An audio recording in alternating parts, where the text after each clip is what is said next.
Gambler Jack, Chapter 10. The Match. Separated by the small card table, the two faced off. Each player had a mountain of chips to wager.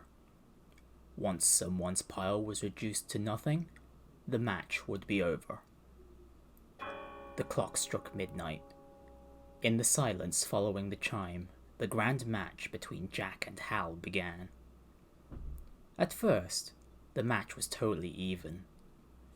For every hand Jack won, Hal won another.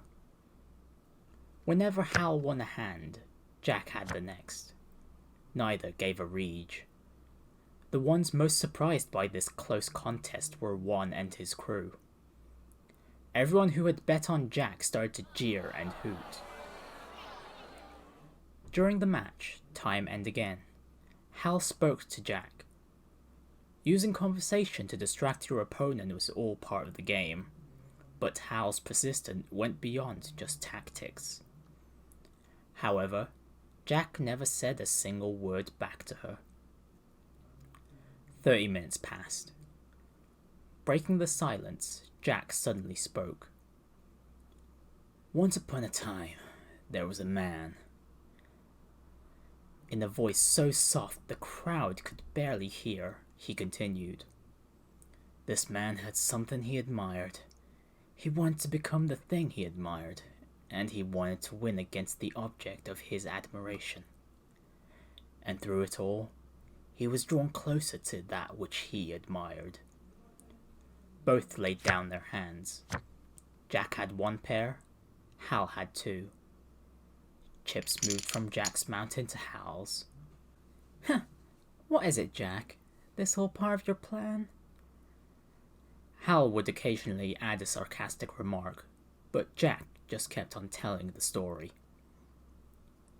"The man stole some tricks from that which he admired and practiced his own skills as best he could.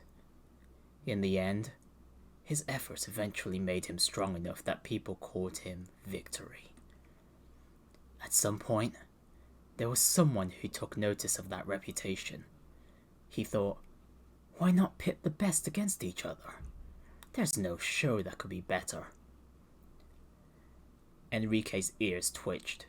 Something in what Jack was saying bothered him.